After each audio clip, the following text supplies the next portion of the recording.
Shalom hovering, James Trim here, and this is a intended to be a follow-up video to the Middle Pillar and the Messiah video.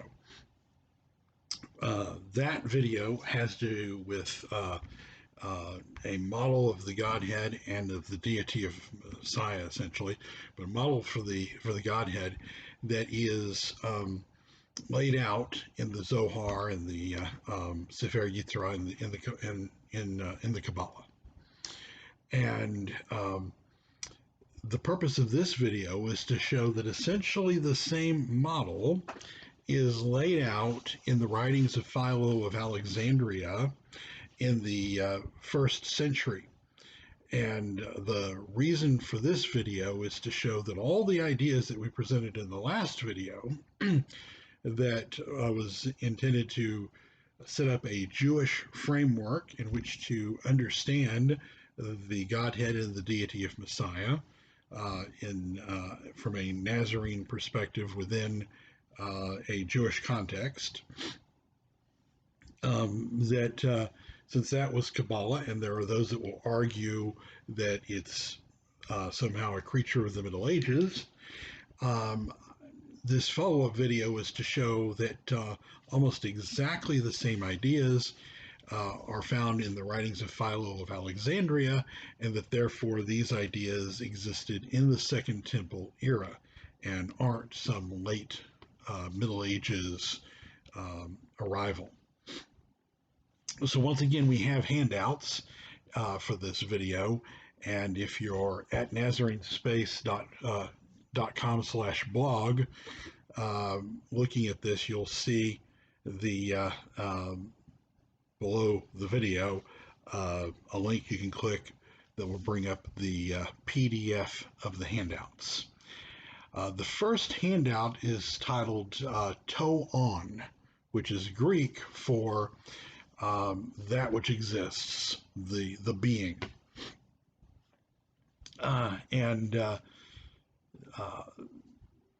The first handout these handouts will largely correspond to the handouts in the last video, and the structure of the layout of this video, the material we cover in this video, is intended to roughly correlate very well with the parallel presentation in the Middle Pillar and Messiah video.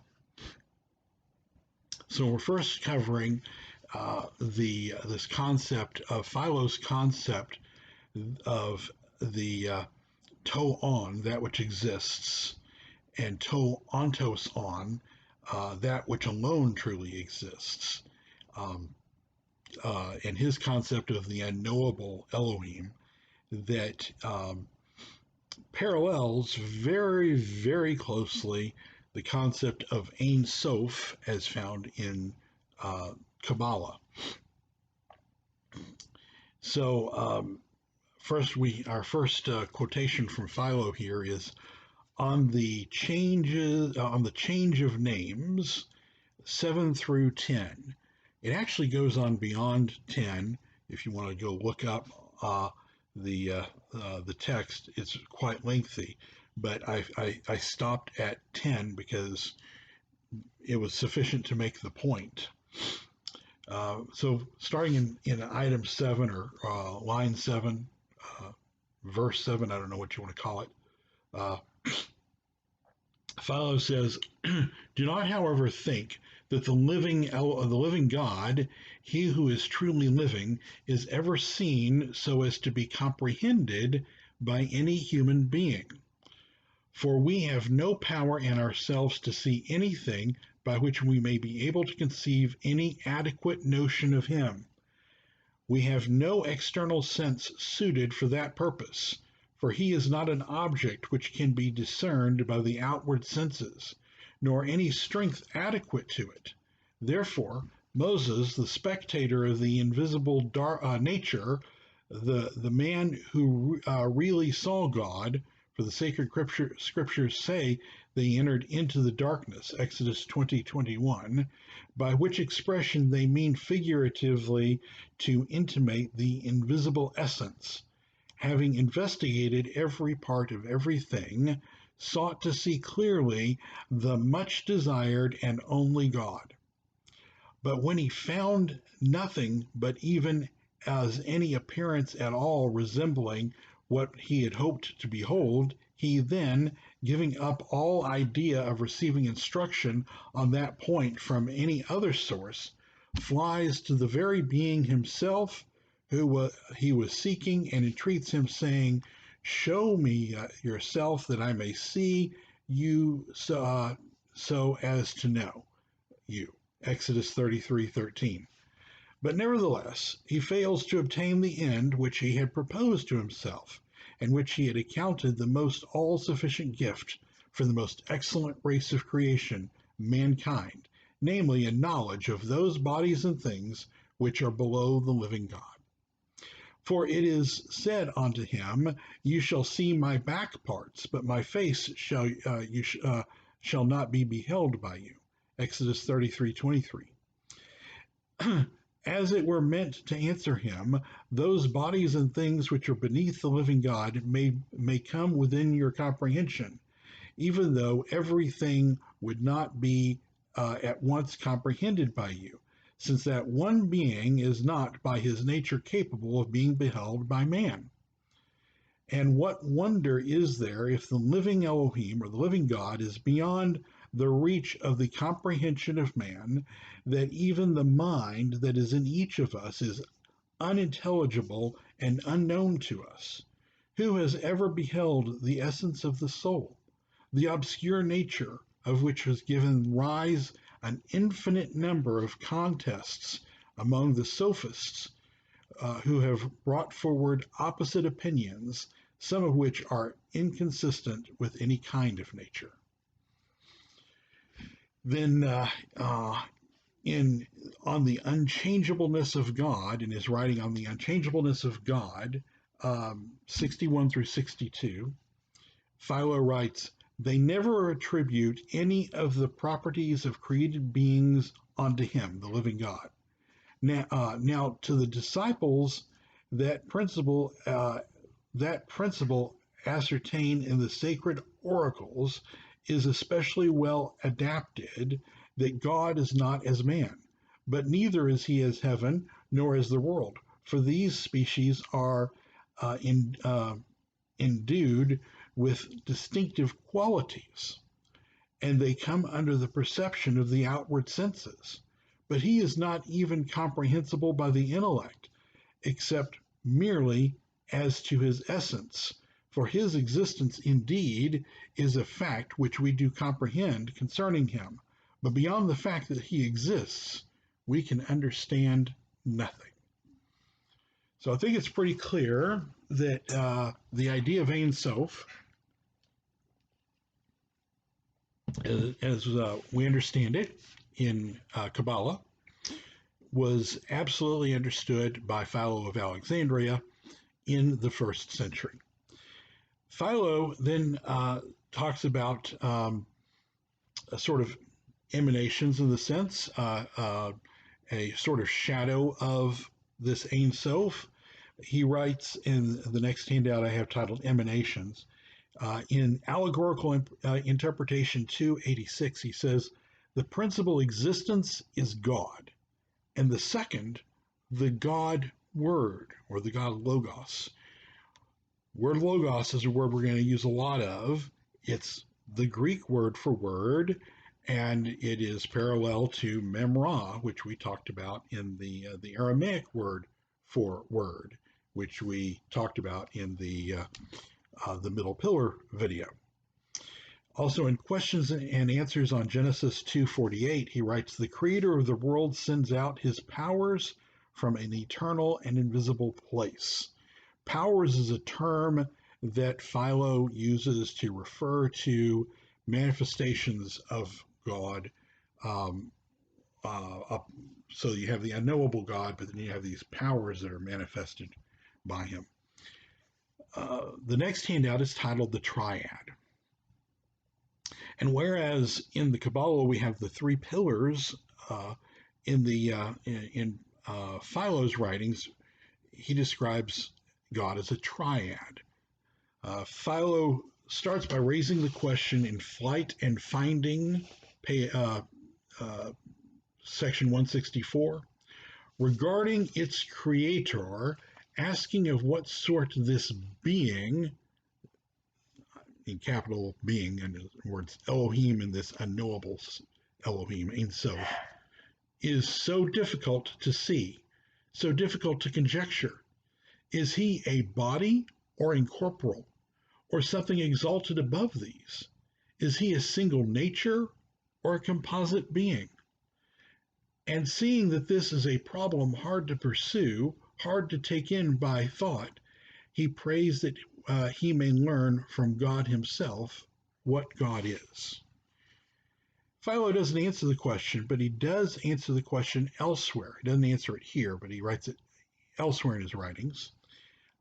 In his On the Confusion of Tongues 62, he calls God incorporeal, and in a later section, he describes God as a triad. He refers to God as the God of three natures in On Changing of Names 11, or actually 12. Little correction there because I actually quoted after that. But in Philo on the Change of Names 12, he writes, but in order that the human race may not be wholly destitute of any appellation which they may give to the most excellent of beings, I allow you to use the word Lord as a name. The Lord God of three natures, of instruction, of holiness, and of practice of virtue, of which Abraham, Isaac, and Jacob are recorded as the symbols.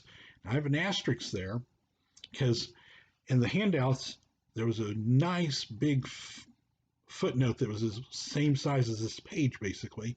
So I decided we'll just come back to it in the next handout. So we're going to put a pin here and we're going to go to the next quote. Philo questions on Genesis 4:2. He writes, it is reasonable for one to be three and for three to be one, for they were one by a higher principle. In the place of one, he makes the appearance, speaking of Elohim, he makes the appearance of a triad. He cannot be seen in his oneness without something else, the chief powers that exist immediately with him, the creative, which is called Elohim, and the kingly, which is called Lord. He begins to see the sovereign, holy, and divine vision in such a way that a single appearance appears as a triad and the triad as a unity. So here, he talks about a triad that's a single appearance that appears as a triad and a triad that appears as a unity. And then he talks about these two opposing chief powers that exist immediately with him, the creative power, which is called Elohim, or God, and the kingly power, which is called Lord. And so we have this kingly and creative pillar, if you will, in this triad. According to Philo, God appears as a triad himself with his two powers, creative and ruling. To the purified soul, however, God appears as one in his in Abraham 1:19 through 1:23.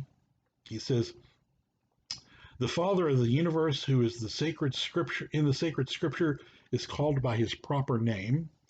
I am that I am. The beings on each side are those most ancient powers which are always close to the living God, one of which is called his creative power, and the other is his royal power. And the creative power is God, for it is by this that he made and arranged the universe. And the royal power is the Lord, for it is fitting that the Creator should lord it over and govern the creature. Therefore, the middle person of the three, being attended by each of his powers, as by bodyguard, presents to the mind, which is endowed with the faculty of sight, a vision at one time of one being and another time of three. So here we have a triad with three powers, a royal power and a creative power, and that there's a middle person of the three. Um, uh, let's go on to the next handout titled Abraham, Isaac, and Jacob as Symbols and Genesis 18. This is where we put a pin in. And so we'll look back at, repeat this verse that we looked at of on the change of names 12. Philo says, but in order that the human race may not be wholly destitute of any appellation which they may give to the most excellent of beings, I allow you to use the word Lord as a name, the Lord God of three natures, of instruction and of holiness and of practice of virtue, which Abraham, Isaac, and Jacob are recorded as the symbols. Interestingly, in the Zohar on volume 1, page 98b, talking about the three men that appeared to Abraham in Genesis 18, the Zohar says they are Abraham, Isaac, and Jacob. Now, obviously, they're not Abraham, Isaac, and Jacob. Abraham didn't appear to Abraham. They are symbols in the Kabbalistic literature. In the Bahir, for example, paragraph 137, it says, through the merit of Abraham, who was worthy of the attributes of kindness, or chesed, Isaac was worthy of the attribute of terror, and Jacob was worthy of the attribute of truth, which is the attribute of peace.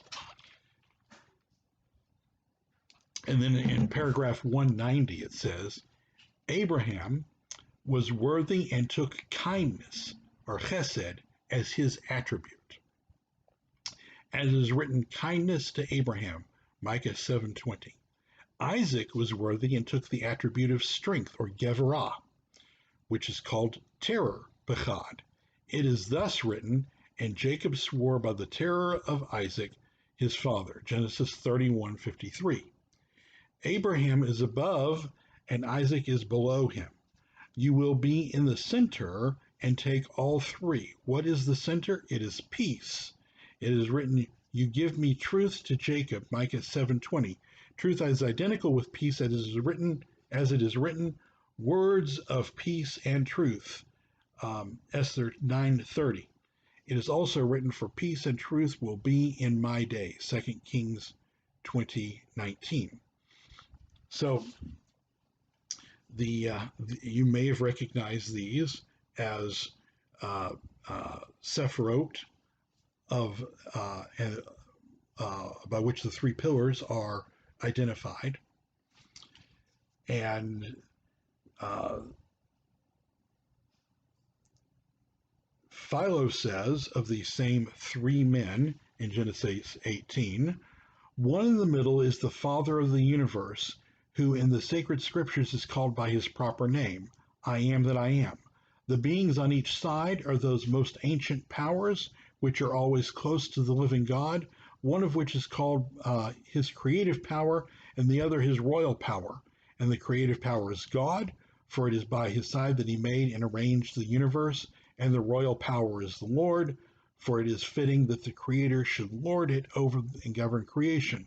Therefore, the middle person of the three, being attended by each of his powers by bodyguards, presents to the mind, which is endowed with the faculty of sight, a vision at one time of one being and at another time of three.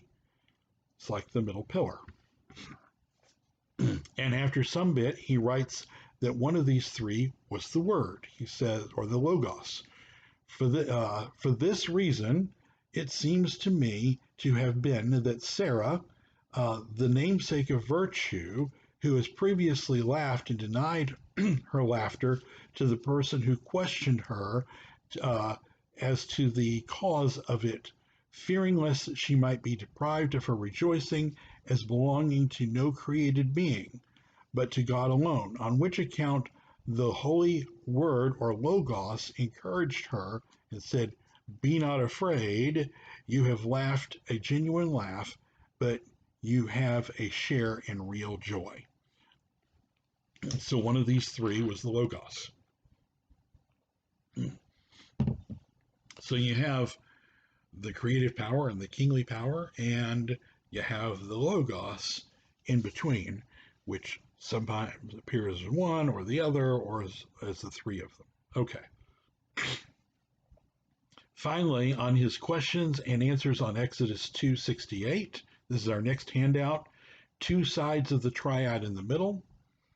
Philo writes, "The divine word or logos fills all things and becomes a mediator and arbitrator of the two sides. From the divine word or logos, as from a spring, there divide and break forth two powers. One is the creative, through which the artificer of peace placed and ordered all things. This is named God, and the royal, since through it the Creator rules over created beings. This is called Lord, and from the two powers have grown the others. For by the side of the creative power there grows the propitious, of which is named beneficial, which besides the royal, the legislative, which is aptly named punitive. And below these and beside them is the ark." So now we have Philo's triad with two sides and a middle, and one of those sides is beneficial and the other is punitive, which parallels chesed or mercy or loving kindness and gevurah or severity, the pillar of severity. So this is precisely the three pillars of the Godhead that we had been reading about in the works of the Kabbalah, the Zohar, and the Sefer Yitzrah. Okay, now we get to the Logos, which has already been mentioned several times. And this is parallel to the handout that we had on the Memrah. This is how Philo conceives and understands the Logos of the Word. In On Creation 20, Philo writes, "As therefore the city, when previously shadowed out in the mind of architectural skill, had no external place, but was stamped solely in the mind of the workman, so in the same manner neither can the world which existed in the ideas that have any other local position, except the Logos, which made them." He taught that the Logos was the shadow of Elohim and was the instrument of creation. He says, but in Allegorical Interpretation 3:96, he says, "But the shadow of God is his Logos, which he used by like an instrument when he was making the world."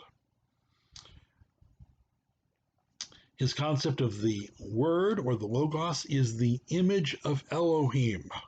It's the same thing we're talking about, which served as the pattern for the creation of man in Genesis 1:26 through 27. Philo writes, "For God does not seem to have availed himself of any other animal existing in creation as his model in the formation of man, but to have been guided, as I have said before, by his very own Logos alone." And in On Flight and Finding 101, he says, "But the divine word, which is above these, does not come into any visible appearance, inasmuch it is not like to any of the things which have come under the external senses, but is itself an image of God, the most ancient of all objects of intellect in the whole world, and that which is placed in the closest proximity to the only true existing God, without any participation or distance being interposed between them. In Allegorical Interpretation 3, section 96, Philo writes, now, Bezalel being interpreted means God in his shadow, but the shadow of God is his logos, which he used like an instrument when he was making the world. And this shadow, and as it were, model, is the archetype of other things. For as God is himself the model of that image, which he now called a shadow, so also that image is the model of other things, as he showed when he commenced giving the law to the Israelites. He said, and God made man according to the image of God, as the image was modeled according to God, and as a man was modeled according to the image, which thus received the power and character of the model.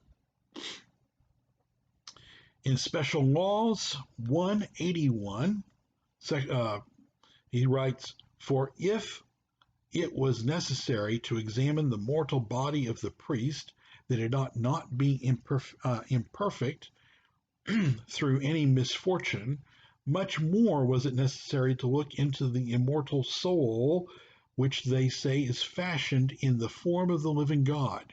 Now the image of God is the Logos, of which all the world was made. Seeing a pattern here over and over again, aren't we? Questions and answers on Genesis 1, section 4. What is the man who was created, and how is that man distinguished who was made after the image of God? This man was created as perceptible to the senses, and in the similitude of a being appreciable only by the intellect. But he who is in respect of his form is intellectual and incorporeal, is the similitude of the archetypal model as to the appearance, and he is the form of the principal character. But this is the Logos of God, the first beginning of all things, the original species of the archetypal idea, and the first measure of the universe. Questions and answers on Genesis 2:62. Philo writes, why is it that he speaks as if of some other God, saying that he made man after the image of God, and not that he made him after his own image? Very appropriately and without any falsehood was the oracular sentence uttered by God, for no mortal being could have been formed on the similitude of the Supreme Father of the universe, but only after the pattern of the second deity, who is the Logos of the Supreme Being. Since it is fitting that the rational soul of man should bear it the type of the divine Logos, since in his first Logos, God is superior to the most rational possible nature. But he who is superior to the Logos holds his rank in a better and most singular preeminence. And how could the creature possibly exist a likeness of him in himself? Nevertheless, he also wished to intimate this fact, that God does rightly and correctly require vengeance in order to the defense of the virtuous and consistent men, because such bear in themselves a familiar acquaintance with his Logos, of which the human mind is the similitude and form. And finally, in On Flight and Finding 5, Philo writes that it was the Word to whom the ancients petitioned and prayed, and you may recall in our previous video in the Targum, Hagar was praying to the word or the Memra. And in On Flight and Finding Five, Philo says, but Hagar flees out of shame. Excuse me. And a proof of this is the angel that is the Logos of God met her with the intent to recommend her what she ought to do and to guide her in her return to her mistress's house. For he encouraged her and said to her, the Lord has heard the cry of your humiliation, which you uttered, not out of fear nor out of hatred. For this is one of feeling of an ignorable soul, and the other one which loves contention, and the other the influence of the copy of temperance and modesty, shame. Okay, so this gives you a beginnings of an idea of just what the Logos or word that was in Philo's understanding. And you can see it's very much like the Memra or the middle pillar in our previous study on the Kabbalah.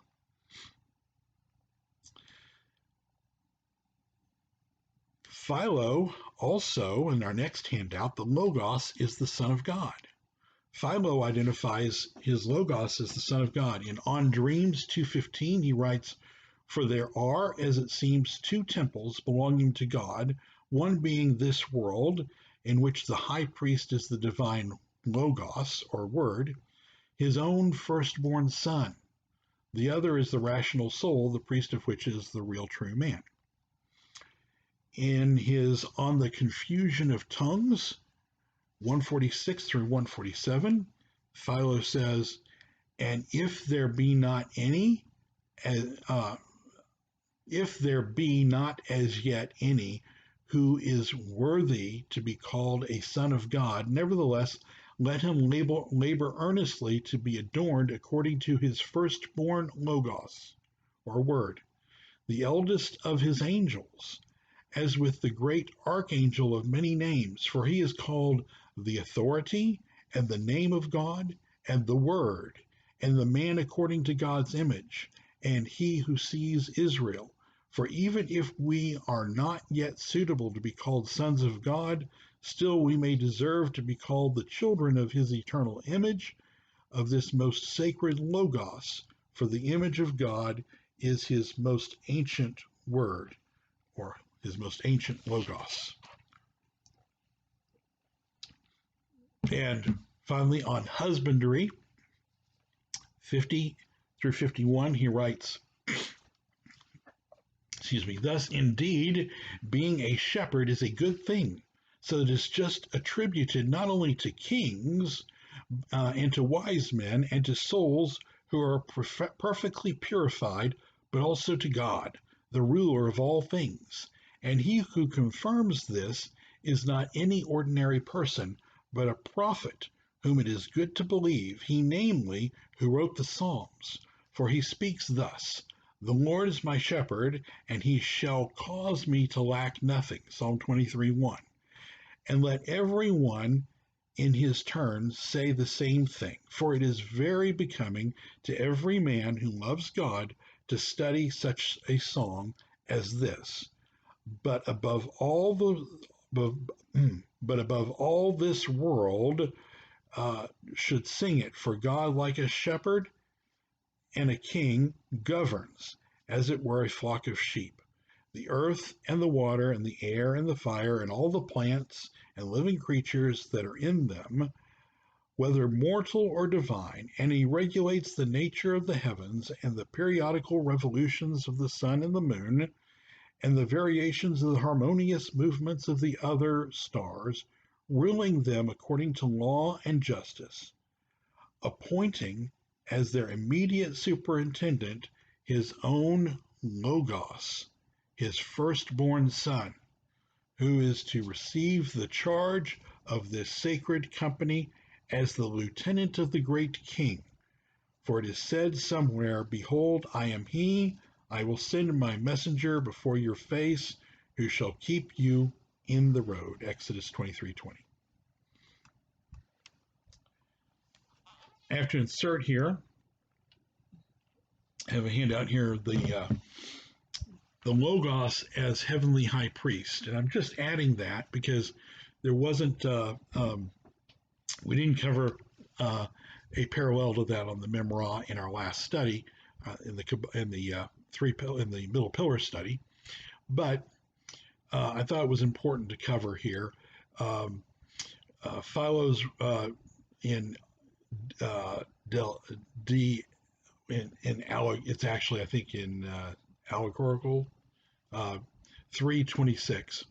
But Melchizedek shall bring forward wine instead of water, and shall give you souls to drink, and shall cheer them with unmixed wine, in order that they may be wholly occupied with a divine intoxication, more sober than sobriety itself. For the Logos is a priest, having as its inheritance the true God, and entertaining lofty and sublime, magnificent ideas about him, for he is the priest of the Most High God. Genesis 14:18. Not that there is any other God who is not the Most High, for God being one is in the heaven above and in the earth beneath, and there is no other besides him. Deuteronomy 4:39. But he sets in motion the notion of the Most High from his conceiving of God, not in a low and groveling spirit, but in one of exceeding greatness and exceeding sublimity, apart from any conception of matter. And then on flight and finding 106 through 108, he says the fourth and last of the points which we propose to discuss is the appointing as a period for the return of the fugitives of the death of the high priest, which if taken in literal sense causes me great perplexity, for a very unequal punishment is imposed by this enactment on those who have done the very same thing, since some will be in banishment for a longer time, and others will be for a shorter time. For some of the high priests live to a very old age, and others die very early, and some are appointed while young men, and others not until they are old. And again, of those who are convicted of unintentional homicide, some have been banished at the beginning of the high priest's entrance into office, and some while the high priest has been at the very point of death, so that some are deprived of their country for a very long time, and others suffer the same infliction only for a day, if it chance it be so, after which they lift up their heads and exult and return among those nearest relations have been slain by them. The difficult and scarcely explicable perplexity we may escape if we adopt the inner and allegorical explanation in accordance with natural philosophy. For we say that the high priest is not a man, but is the Logos of God, who has not only no participation in internal errors, but none even in those which are involuntary. And the next handout, something else I also had to cover that we didn't have a parallel of in the middle pillar study, but it's so important. The Logos is a paraclete. So in Life of Moses 2, 133 through 134, he writes, the 12 stones arranged on the breast in 4 rows of 3 stones each, namely the logium, being also an emblem of the Logos, which holds together and regulates the universe. For it was indispensable that the man who was considered to the father of the world should have a paraclete, his son, the being most perfect in all virtue, to procure forgiveness of sins and supply unlimited blessings. So here also the Logos is referred to as the Son. And finally, the Logos is the Messiah. In questions and answers on Exodus 2, 117, Philo writes, the head of all things is the eternal word or Logos of the eternal God, under which, as if it were his feet or other limbs, is placed the whole world, over which he passes and firmly stands. Now, it is not because Messiah is Lord that he passes and sits over the whole world, for his seat with his Father and God, but because of his perfect fullness, the world is in need of the care and superintendence of the best ordered dispensation, and for its own complete piety of the divine Logos, just as living creatures need a head without which it is impossible to live. So the Messiah then is the Logos, is the Messiah. So to review here, we have virtually the same ideas in the writings of the first century uh, Jewish writer Philo of Alexandria, as we saw we had in the Kabbalah in our middle pillar video. Uh, his concept of the unknowable God, uh, which we could simply, all we could say about him was that he existed, that he was in Greek toon, uh, is exactly parallel with the rabbinic idea of Ein Sof.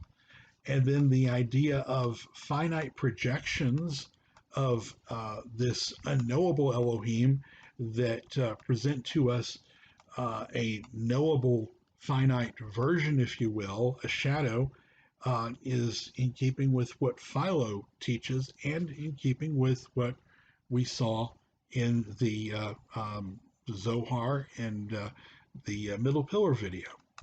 And then we have Philo's idea of a triad of Elohim or God as a quote triad that is very similar to the three pillars of the Godhead. And in both cases, you have a pillar or side of chesed, of loving kindness, of beneficence, and a pillar of severity and giverah, severity and punishment. And between the two, you have a reconciling force that brings the two together and unites them and harmonizes these two other opposite sides or opposing sides and brings them together. And this is called the Word or the Logos or the Memra or the middle pillar of the Godhead. And this is the Son of Elohim or the Son of Yah in the Kabbalah. These ideas existed in the first century.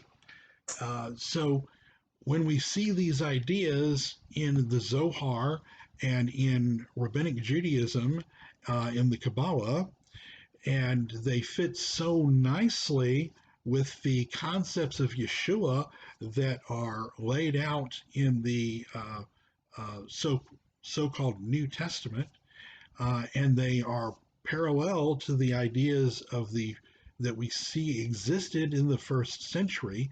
These, in other words, the ideas that we're talking about in the Kabbalah existed in the first century, and they fit like a glove with our understanding of Yeshua as the Messiah, as the middle pillar of the Godhead, as the Son of Yah, and the concept of the deity of the Messiah.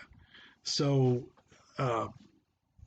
I believe in the deity of Messiah, and I believe in the Messiah as the middle pillar of the Godhead, as the Son of Yah, and that he reconciles as what the so-called New Testament calls the fullness of the everlasting Godhead. He brings together the Father and the Mother, or the Father and the Ruach HaKodesh, the pillar of severity and the pillar of mercy.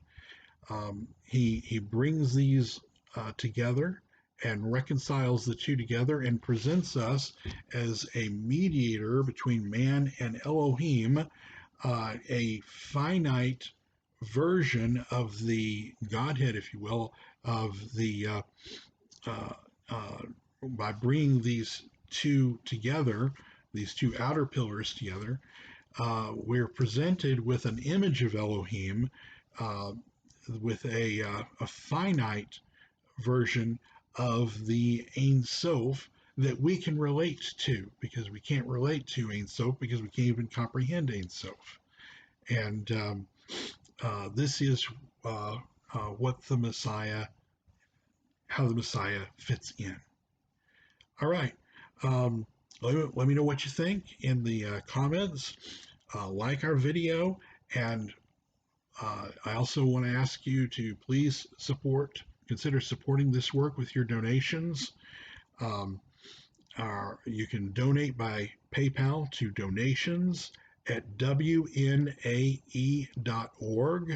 That's W for world, N for Nazarene, E for A for assembly, and then E for Elohim.